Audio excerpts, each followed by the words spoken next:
Австрија од денеска го презеде 6-месечното преседавање со Европската Унија, а еден од трите приоритети на администрацијата на канцеларот Себастијан Курц е проширувањето на Унијата кон Западен Балкан.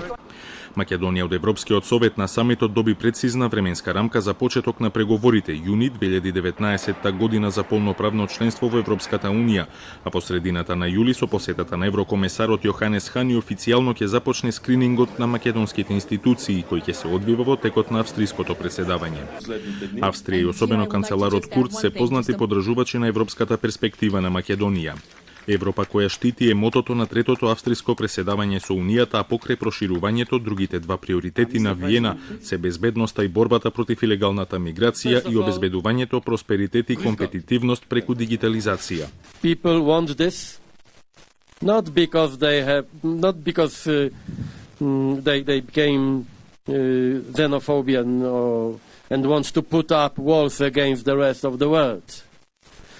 But because it is the job of every political authority to enforce the law, to protect its territory and the border. Честитајќи го преземањето на председателството на Австрија, министерот за надворешни работи Никола Димитров напише дека со нетрпение ја очекува соработката со австриската министерка Карин Кнејсел.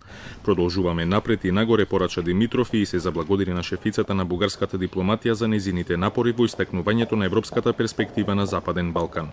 Точно на полноќ преку Твитер почетокот на австриското председавање го означи министерката Кнејсел, која порача дека со нетрпение очекува да ја преземе оваа одговорност за доброто на европските интереси. Програмата и приоритетите за работата на председателството австриската амбасадорка во Македонија Ренате Коблер ќе ги презентира утре пред членовите на Собраниската комисија за европски прашања.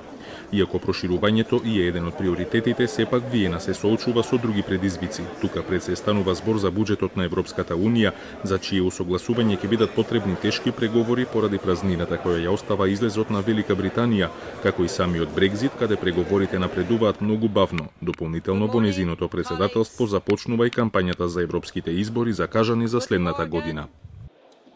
Bonjour.